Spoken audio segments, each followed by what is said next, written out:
Olá, senhoras e senhores, meu nome é Marcelo e nesta aula nós vamos falar a respeito de ajuste de curvas. Em específico, vamos comentar a respeito da implementação do método dos mínimos quadrados. Como sempre, vamos dar início a uma breve explicação a respeito do método.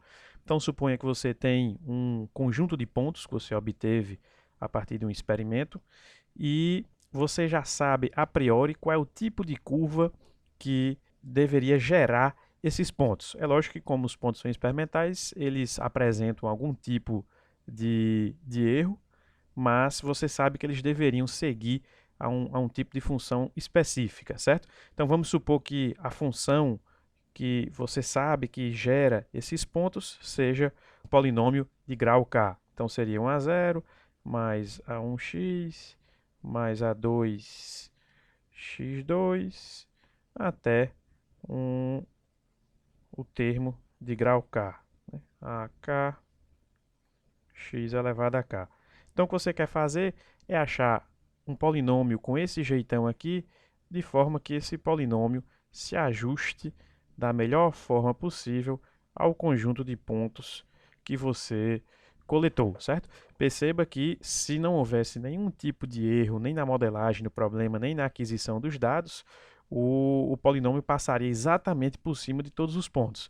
Mas, devido à presença de erros, pode ser que existam pontos que não passem, que não fiquem, não respeitem exatamente a equação desse polinômio, certo?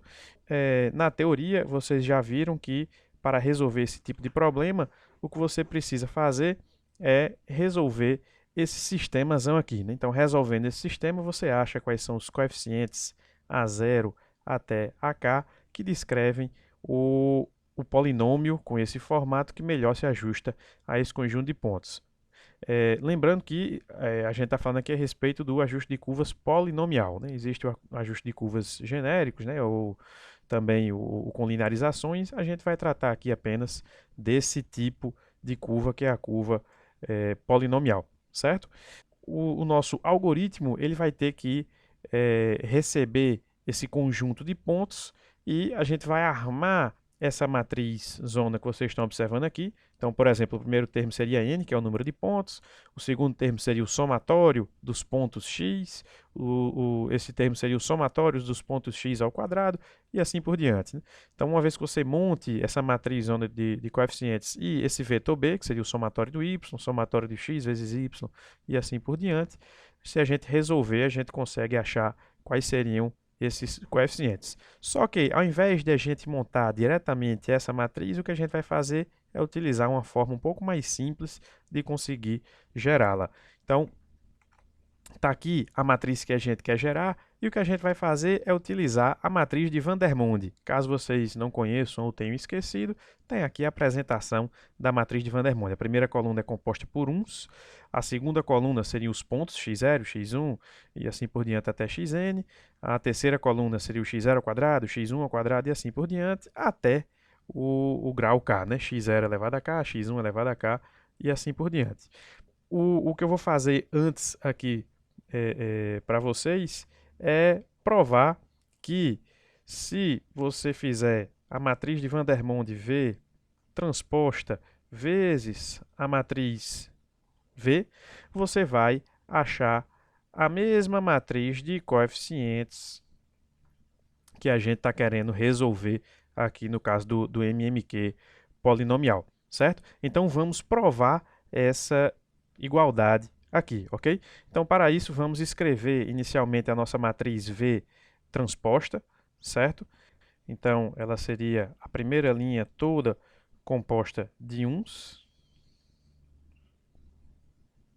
a segunda linha seria o x0, x1, x2, até o último elemento x de n. A terceira linha seria o x0 ao quadrado, x1 ao quadrado, x2 ao quadrado, até o último elemento xn ao quadrado e assim por diante até o x0 elevado a k, x1 elevado a k, x2 a k e xn elevado a k. Então temos aqui a nossa matriz de Vandermonde, V, e vamos multiplicá-la, aliás, a nossa matriz de Vandermonde transposta, e vamos multiplicá-la pela matriz de Vandermonde que a gente já armou ali, certo? Essa daqui. Então vamos ver o que é que isso vai nos fornecer. Então isso vai ser igual primeira linha vezes a primeira coluna. Então vai ser esse 1 vezes esse 1, mais esse 1 vezes esse outro 1, e assim por diante. Perceba que a gente tem n elementos nessa primeira linha. Então isso aqui vai nos dar a somatória de 1 variando de 1 até n, que é o próprio n, ok? O segundo elemento seria a primeira linha vezes a segunda coluna. Então a gente vai ter 1 vezes x0, mais 1 vezes x1, e assim por diante, até 1 vezes xn.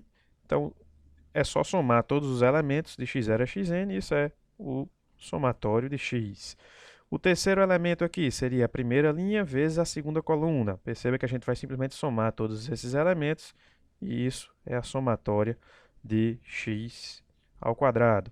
E assim por diante, até a primeira linha vezes a última coluna, que seria o somatório de x de k. Veja aí que a primeira linha já está exatamente igual a essa primeira linha aí, né? A segunda linha, a gente vai ter essa segunda linha vezes a primeira coluna. Perceba que isso é, novamente, a somatória de x. Depois a segunda linha vezes a primeira coluna. Então a gente vai ter x0 ao quadrado mais x1 ao quadrado. Isso é a somatória de x ao quadrado. Aqui, segunda linha, terceira coluna, vamos ter x0 vezes x0 ao quadrado, ou seja, x0 ao cubo, mais x1 vezes x1 ao quadrado, ou seja, x1 ao cubo, somatório de x ao cubo, e assim por diante. Até que vamos chegar em somatório de x k mais 1. E assim por diante, né? Vamos pular diretamente aqui para a nossa última linha, vezes a primeira coluna aqui, vamos ter a somatória de x de k, depois somatória de x de k vezes x, que dá a somatória de x de k mais 1, e assim por diante, até a somatória de x de 2k. Então perceba aí que a gente conseguiu provar que utilizar a matriz de Vandermonde transposta VT vezes V dá exatamente a matriz do MMQ que a gente queria resolver, certo? De forma análoga, se você prestar atenção, esse vetorzinho B aqui, ele é alcançado fazendo-se, então botar o vetorzinho B, ele é alcançado fazendo-se V transposta vezes o vetorzinho Y, certo? É fácil de você perceber isso daí, vou deixar isso aí a cargo de vocês, ok? Então vamos ver agora como é que vai ficar o nosso algoritmo. Como sempre, vamos começar falando a respeito do cabeçalho da nossa função, certo? Então, function, o que é que a nossa função do método dos mínimos quadrados vai retornar para o usuário?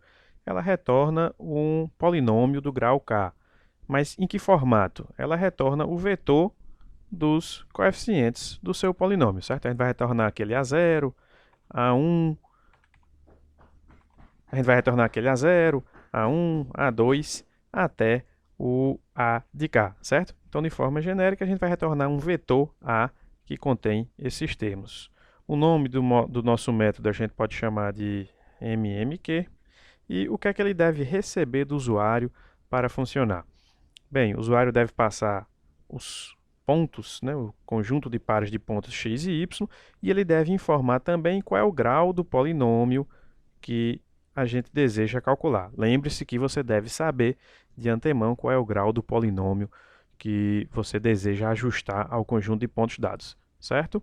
Então, vamos agora ver como é que fica o algoritmo em si. A primeira coisa que eu vou fazer é descobrir qual é a dimensão do nosso problema, né? Descobrir quantos pontos x o usuário nos passou. O mesmo número de pontos deve possuir o vetor y, certo? A gente não vai checar isso daí, vai confiar que o usuário fez isso corretamente. Em seguida, o nosso trabalho vai ser construir essa matriz de Vandermonde. Perceba que essa matriz aqui possui n mais 1 linhas e possui k mais 1 colunas. No nosso caso, a gente vai considerar que ela possui apenas n linhas. Lembrando que no Scilab o nosso índice inicial não é o 0, é o 1. E k mais 1 colunas, certo? Então, para percorrer as linhas, a gente vai fazer um for e vamos inicialmente partir de 1 até a dimensão n, o número de elementos do nosso vetor x, certo? Então, isso aqui vai percorrer as linhas da nossa matriz de Vandermonde. Em seguida, vamos fazer um for para percorrer as colunas.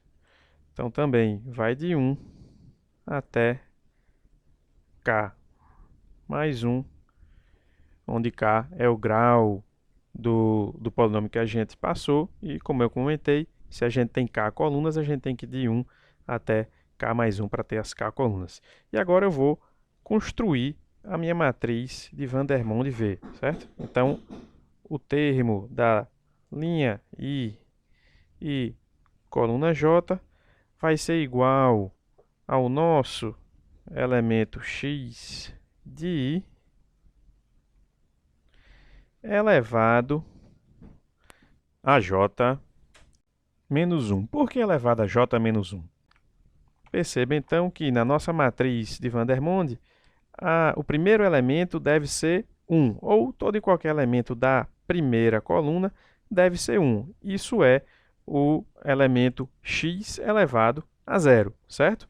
Então, independente do termo que tiver dentro do x, a gente vai começar na primeira coluna elevando a 1 menos 1, ou seja, a 0, e a gente vai obter aquele 1 da primeira coluna, certo? Na segunda coluna, nós devemos elevar a 1.